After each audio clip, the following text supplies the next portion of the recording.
انا هنايا جالسه هنايا ضيفنا يضرب مفتوح على ود الطرد ديالنا، طرد تعسفي بدون سبب. من وقع هادشي؟ تقريبا هذه حوالي شهرين او نص دابا باش وقع هادشي. والنضال ديالكم من امتى كاين؟ النضال ديالنا دابا تقريبا درنا قبل اضراب وقالوا لنا غنوصلوا معكم واحد المحاوله. عاودي لي دابا المشكل ديالكم من الاول. المشكل ديالنا من الاول انا شفت شهاده حق بالباطون نهار يومين جاتني ورقه طرد بدون سبب. الشهاده ديالاش؟ الشهاده بان قالنا خدموا ولا سيروا تقودوا هكا مباشره. وبهاد الشهاده ديالك جا الطرد ديالك يعني طرد تعسفي. الطرد ديالي طرد تعسفي ومشينا للقياده باش نوصلوا للحل، ما وصلناش للحل. يقول لي بالمعجب كثير مشينا عند مفتش الشغل باش نوصلوا للحل والو ما لقيتش حل. واش كيريح معاكم ولا لا؟ لا كيريح معنا غير المدير ديال الشركه، صافي. الباترون ما كيريحش، ما اعتبرناش ما عطيناش وقت.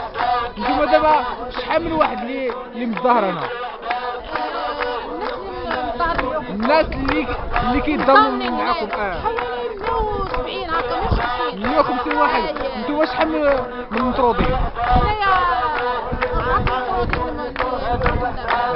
تخيل مشينا للعماله الحوار ديال مصلحه الصلح بالعماله، وتخيل المدير قال قدام الرئيس مصلحه قدام يعني بزوج الناس المسؤولين قال لهم انا بغيت نزور لهاد الناس الاوراق ديال الطرد وبغيت نصيفطهم وحتى شي واحد ما يقدر يقول لي والو. يعني ان المصالح تقريبا حاولت تلقى شي حل ولكن ما كاين والو. لا والو، الباب اللي دقيت تلقى مسدود. قال لي حتى المحكمه ما غتمشي لهم ما غتاخذوش حقك. شنو هو المطلب ديالكم؟ المطلب انا ارجاعي الى العمل. او شنو هما النضالات ديالكم دابا في حالة الا ما تمش الاستجابه ديال المطالب مثلا ديالكم؟ شنو انا غندير اضراب بالطعام ونقدر انايا نشنق راسي هنا قدام باب الشارع نبدل الجنسيه انايا. الا ما لقيتش حقي هنا غنبدل الجنسيه انايا، حيت انا بلادي ما لقيتش فيها حقي. الباب اللي كنمشي ندقوا عليه كنلقى مسدود، كلشي نصفهم، القياده نصفهم، الدرك نصفهم، العماله نصفهم، مفتش الشرطه نصفهم، حتى المحكمه كيديروا لي خمسينيه وغتصور والو. حنا عندنا الفلوس اما انت انسانه فقيره. تخيل انا اذا طلقت الكرا وجيت سكنت هنا بنيت عشا ولقيت والجندارمي يوميا كيجيو بالعيش. زعما ما عمر السلطه المحليه حاولت دير شي حل؟ ما عمر وسطات؟ ما غديرش مع الفقير، غدير مع الغني. لا واش عمرها دارت شي محاولات صور ولا شي لا حاجه؟ والو. واخا شكرا. غنصوروا دابا النقابه ديالكم ماشي عاودينا. السلام عليكم الاخ. الله يبارك فيك. شنو كتقول الاخ على هذا الشكل النضالي اللي خداوهم؟ اللي كان هو ان حنا هذا النضال جاء عن طريق واحد الممارسات اللي هي فعلا يديرها رب الشركه. السبب ديال هذه الممارسات السبب ديالها هو الناس كانوا خدامين السنه الماضيه عام كله والاخوان خدامين، وكنا مشينا معاهم على اساس يكون جمع الحقوق تقبل هاد الناس.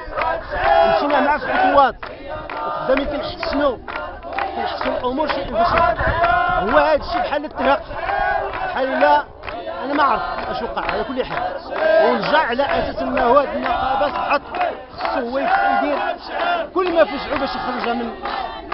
سمعنا بان كاين شي صراع نقابي، اتهم شي نقابي بشي حاجه ديال الفلوس ولا شي حاجه. ما هذه العمليه هذه خلاص اللي كان هو انه السنه الماضيه كما قلت كان العمليه مستمره، كاين فيها واحد النوع ديال التعامل. هذه السنه هذه بدايه السنه اخذ على عاتقه ان النقابه خصو يحيدها ويشطب هذه المؤسسه منه. يعني بغى مكتب اخر لا هو ما مكتب، هو باغي باش ما يخدم هو كيبغى. يرث النقابه باي طريقه. يعني واش هدف ديالو ان ما بقاش بغى هذا المكتب ولا ما بقاش بغى هذا العمال ولا شنو؟ لا ما بغاش، هو ما بغاش الحقوق ديالنا نشدوهم. يعني مادام لقى ان هذه النقابه مواطنه وفي صف العمال بغى يحيدها باي طريقه. وشنو هو المطلب ديالك انت كعامله؟ بغينا الحقوق ديالنا بمليون السوايع، بغينا البريم وبغينا المطرودين يرجعوا. يعني عندنا الاقدميه طبعا مع 15 سنه انا هنايا. يعني في حالة الا ما رجعوش المطرودين نتوما ما غنخدموش، حنا ما غنخدموا نبقاو جالسين معاهم برا. شحال من الاقدميه؟ 15 سنه وانا معاهم. 11 سنه. فين الاقدميه؟ فين هي؟ الاقدميه لا والو. شكرا. هي الاخ كمل. نعم قلت من بعد ما هذه العمليه كلها حتى السنه مع بدايه السنه يعني كاين واحد التعامل اخر مع لا المكتب النقابي ولا حتى يعني بحال عمر على تشارجر على اساس انه هذا المكتب هذا اقتحامي. فبدايه السنه التعامل اللي كان كيداو داكشي اتفقنا عليه ودوك المحاضر اللي كلنا درنا في اللجنه البحثيه والمصالحه بحال انها ما تلاش عندها حتى شي مفعول. فالاخوان لا جاو بان هذا السيد تغير عليهم. واش كاينه الاستجابه ديال المطلب ديال الاعتصام وديال الاضراب ولا لا؟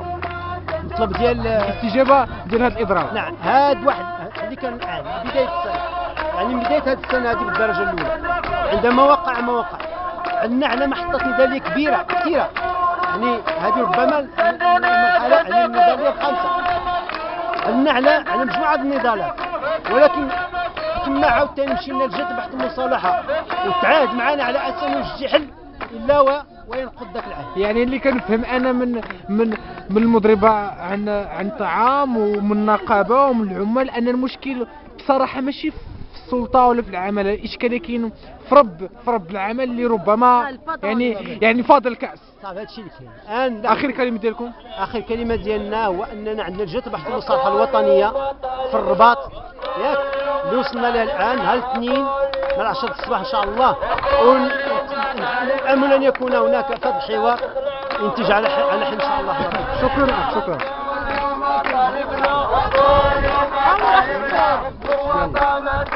الاخ انت كمطرود اشنو كتقول لينا؟ انا مطرود مده حوالي شهر ونص دابا، فطرت تعسفي من شركه سانكروس لان المدير ديال الشركه زور لي حضر استماع وعندي شويه على هاد الهضره هادي وعندي اسئله كافيه، وملي مشينا معاهم للحوار قال بانني انا بالفعل زورت ودرت وفعلت وانا المدير ديك الشركه ونتبع المسار ديال الشركه. حالتي الا جاب الله ما ردوكش هاد الناس، شنو هي المحطه النضاليه ديالك؟ انا مستعد ندير اي حاجه، انا مستعد نوصل لدرجه انه ندير اعتصام على يعني بالنسبه لك العمل هو الكرامه؟ العمل هو الكرامه وعزه النفس. اخر كلمه ديالك؟ اخر كلمه ديالي بان المسؤولين بانني انا مستعد انني نتصل وندير الاعتصام ديالو ونساعد فيه لدرجه انني نوصل فيه الاعتصام على الطاعه. شكرا.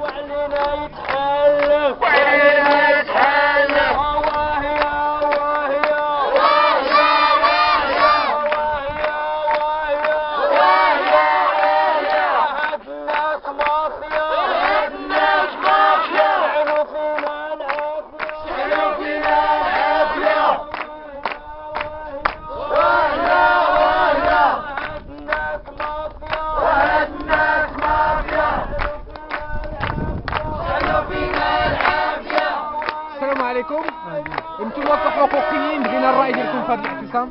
المهم تحيه نضاليه اطار متابعه اعضاء الجمعيه المغربيه لحقوق الانسان فرع السكا ايتباها للحركات الاحتجاجيه بما فيها العمال والعاملات الزراعيه. فنحن اولا نعلن تضامننا اللامشروط مع الحركه الاحتجاجيه اللي تاخذها عمال وعاملات ديال سانكروز. اولا حقهم المطالبه الاساسيه بارجاع كافه المطرودين، كذلك باحترام الحق النقابي واللي تيبان، وكذلك الجانب ديال الكرامه في هذه اللجنه. وللاسف اننا تنشوفوا بانهم كاين واحد التعنت كبير ديال الباترونه في عدم استجابتها للمطالب المشروعه ديال هاد العمال والعاملات ديال سانكروبس، واللي تيتعرضوا لواحد مجموعه ديال المضايقات والاستفزازات في اطار الحق ديالهم وممارسهم الحق النقابي. شنو هي الرساله اللي ممكن توجهها للاداره والمسؤولين؟ الاداره والمسؤولين حنا دائما تنقولوا بان اولا الحوار هو الكفيل بتلبيه جميع المطالب ديال العمال والعاملات، وخاصه اذا كانت الحقوق مشروعه. وتحيه. شكرا.